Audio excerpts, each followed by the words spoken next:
ഏറ്റുമാനൂർ അമ്പലത്തിൽ കൊടിയേറിയിട്ട് എത്ര ദിവസമായി? എന്നെ ഒന്ന് കൊണ്ടുപോയോ? രാവിലെ മുതൽ വീട്ടിൽ കിടന്ന് വലമ്പ്. കെട്ടിയോൻ എന്നാൽ മക്കളെ പറഞ്ഞ് കെട്ടിയോൻ്റെ വീട്ടിലോട്ട് വിട്ടിട്ട് എന്നെയായിട്ട് ഏറ്റുമാനൂർ അമ്പലത്തിലേക്ക് പോയി. എന്നാൽ ഒരു വീഡിയോ എടുത്തേക്കാന്ന് ഞാനും വെച്ച്. അങ്ങനെ നേരെ ഏറ്റുമാനൂർ അമ്പലത്തിൽ ചെന്ന്. ഞങ്ങൾ നേരെ ഇരുട്ടുന്നതിന് മുമ്പാണ് ചെന്നത്, പക്ഷേ ഇത് നേരെ എത്തിക്കഴിഞ്ഞുള്ള വീഡിയോ ആണ്. അങ്ങനെ ചെന്ന് ഏറ്റുമാനൂരപ്പനെ തൊഴാൻ വേണ്ടി ഫ്രണ്ടിൽ ചെന്നു. ഏറ്റുമാനൂരപ്പനോടുള്ള സങ്കടങ്ങളും പരാതികളും ഒക്കെ പറഞ്ഞ് അകത്തേറി കൊടിമരച്ചോട്ടിൽ നിന്ന് പ്രാർത്ഥിച്ച് തിരിയുമ്പോഴത്തേക്കും ഏറ്റുമാനൂരപ്പൻ്റെ എഴുന്നള്ളിപ്പ് നടക്കുകയാണ്. അപ്പോൾ നല്ല ഉഗ്രം മേളം നടപ്പുണ്ട്. മേളം ഞങ്ങൾക്ക് കേൾക്കാനല്ലാതെ ഒരു തുള്ളി പോലും കാണാൻ പറ്റുന്നില്ലാത്ത സാഹചര്യമാണ്. അതുപോലെ തിരക്കാണ്. അങ്ങോട്ടോ ഇങ്ങോട്ടോ ഒന്നും മാറത്തില്ല. എങ്ങോട്ട് മാറിയാലും ഒന്നില്ലേ ഞാൻ കെട്ടിയവൻ്റെ കയ്യിൽ നിന്ന് പോകും, അല്ലെങ്കിൽ കെട്ടിയവൻ്റെ കയ്യിൽ നിന്ന് മാറിപ്പോവും. അതുപോലെ തിരക്ക്. അങ്ങനെ അതെല്ലാം കണ്ട് ആഘോഷിച്ച് കേട്ട് നല്ല രസത്തിൽ ഇങ്ങനെ നിന്നപ്പോൾ എന്നാൽ നമുക്ക് പുറത്തെ കാഴ്ചയൊക്കെ കണ്ടിട്ട് വരാമെന്ന് വന്ന് കെട്ടിയോനെ പിടിച്ച് നേരെ പുറത്തിറങ്ങി. അങ്ങനെ ഏറ്റുമാനൂരപ്പനെയും തൊഴുത് പുറത്തിറങ്ങിയപ്പോൾ കാണുന്ന കാഴ്ചയാണിത്. എന്താ രസമല്ലേ! കണ്ണിനെല്ലാം നല്ല രസം. അങ്ങനെ കാഴ്ചയെല്ലാം കണ്ട് കുറേ നേരം ഈ ലൈറ്റിനിട്ട് നോക്കി നിന്നപ്പോൾ തന്നെ തല കറങ്ങാൻ തുടങ്ങി. അതായത് മുകളിലോട്ട് നോക്കി നിൽക്കണമല്ലോ, അതുകൊണ്ട്. അങ്ങനെ കുറേ നേരം നോക്കി ഓരോ അത് അത്ഭുതപ്പെടുത്തുന്നൊരു കാഴ്ചയാണ് അല്ലേ. അപ്പം നമുക്ക് എങ്ങനെയൊക്കെ നോക്കിയാലും ഇത് എങ്ങനെയൊക്കെയാണ് വരുന്നതെന്ന് നമുക്ക് കൺഫ്യൂഷനായി പോകുന്നൊരു രീതിയിലുള്ള കാഴ്ച.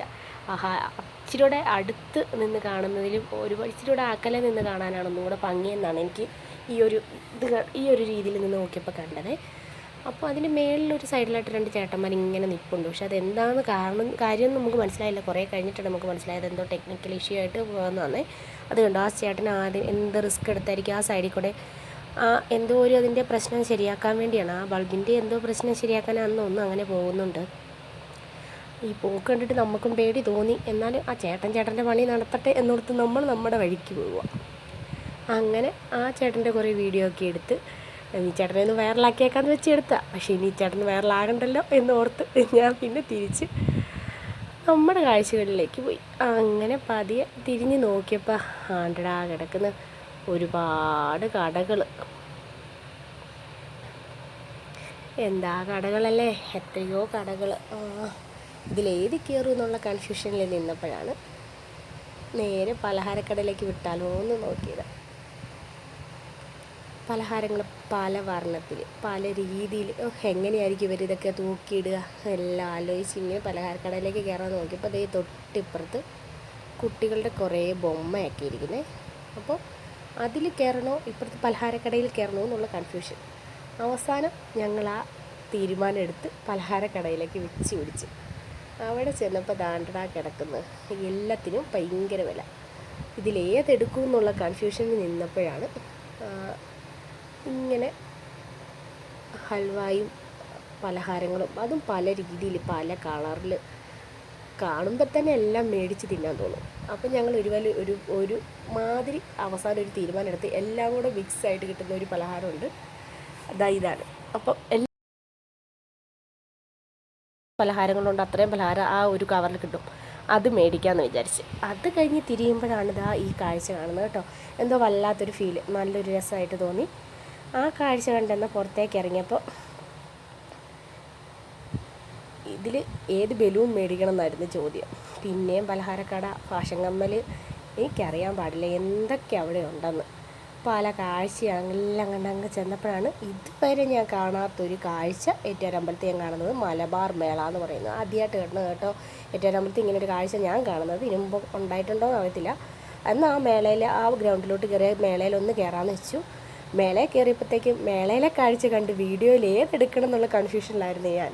എന്തൊക്കെ കാഴ്ച ഉണ്ടെന്നോ, വീട്ടിലോട്ടുള്ള ആവശ്യമുള്ളതും എല്ലാ കാര്യങ്ങളും ഉണ്ട്. അങ്ങനെ എല്ലാം കാഴ്ച കണ്ടതിൻ്റെ ഇടയ്ക്ക് പല വീഡിയോയും ഞാൻ എടുത്തിട്ടില്ല.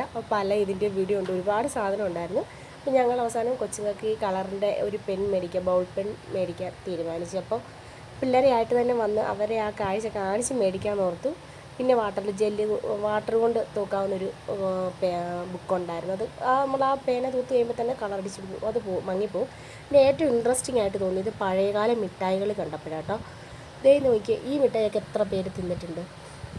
നമ്മൾ എന്നും ഒരു നൊസ്റ്റൂയിലേക്ക്, പഴയകാല ഓർമ്മയിലേക്കൊക്കെ പോയ ഒരു സംഭവമായിരുന്നു ഞാൻ ഈ ഒരു കാഴ്ച കണ്ടപ്പോഴേ. അപ്പോൾ ഇനിയുള്ള വീഡിയോ ഇനി എന്ന് ചെല്ലുമ്പോഴാണ് നമുക്ക് എത്തിനെല്ലാം മേടിച്ച് നമുക്കൊരു വീഡിയോ ആയിട്ട് തന്നെ എടുക്കാമെന്ന് വിചാരിക്കുന്നുണ്ട്. നോക്കിയേ, ഇതിൽ ഏതൊക്കെ മിഠായികൾ നിങ്ങളൊക്കെ തിന്നിട്ടുണ്ടെന്ന് ഓർത്ത് നോക്കിയേ. നമ്മുടെ പുളിമിഠായി, ശർക്കര മിഠായി, അങ്ങനെ ഒരുപാട് ഇതുണ്ടായിരുന്നേ. നമുക്കതിൽ കാണുമ്പോൾ തന്നെ എല്ലാം കൂടെ ഒരു റോസ്റ്റ് അടിച്ചിട്ട് ഭയങ്കര ഒരു ഫീലാണ്. ഇതുപോലെ ഈ എന്താ പറയുക, ഈ ത്രികോണോ എന്താ ഈ ഒരു ഷേപ്പിലിരിക്കുന്ന ഈ മിഠായിയൊക്കെ, ഈ കട്ടി പോലെയൊക്കെ ഇരിക്കുന്ന മിഠായി, പിന്നെ ഈ ഓറഞ്ച്, അങ്ങനെ മായങ്കോടി ഒക്കെ ഒരുപാട് മിഠായികളും അങ്ങനെ പല കാഴ്ചകളും കണ്ട് അങ്ങനെ തിരിച്ചു പോകാനുള്ള തീരുമാനത്തിലെത്തിയപ്പോഴാണ് കൃഷ്ണൻ ഗോപികമാരുടെ നൃത്തം കാണുന്നത്, ഗോപികാ നൃത്തം കാണുന്നത്. എന്നാൽ കുറച്ച് നേരം അത് കണ്ടേക്കാന്ന് വെച്ച് നോക്കിയിട്ടോ ഒന്നും കാണാൻ പറ്റുന്നില്ല. കൃഷ്ണനെ പോലും കാണത്തില്ല, ഗോപികമാരെ കുറച്ച് പേരെ കാണുന്നുണ്ട്. എന്നാൽ അത് കുറച്ച് നേരം കാണാമെന്ന് ഓർത്തപ്പോഴത്തേക്ക് കാണുന്നില്ലല്ലോ എന്നോർത്ത് വീഡിയോ തന്നെ എടുത്ത് മേലിലോട്ട് ക്യാമറ പൊക്കി പിടിച്ച ആ വീഡിയോയിലാണ് ഞങ്ങൾ ആ നൃത്തം കുറച്ചെങ്കിലും കണ്ടത്. എന്നാൽ കൃഷ്ണ ഏറ്റുകാലപ്പാ ഞങ്ങൾ പോയി വരട്ടെ എന്ന് പറഞ്ഞ് ഗോപികമാരുടെ നൃത്തം തുടങ്ങിക്കൊണ്ടിരുന്ന ആ നടന്നുകൊണ്ടിരുന്നതിൻ്റെ ഇടയ്ക്ക് തന്നെ നമ്മൾ തിരിച്ച് വീട്ടിലോട്ട് വെച്ച് പിടിച്ച്. കാരണം വീട്ടിൽ പിള്ളേരെത്തേണ്ട സമയമായേ. അപ്പോൾ ഓക്കെ, അടുത്ത വീഡിയോ.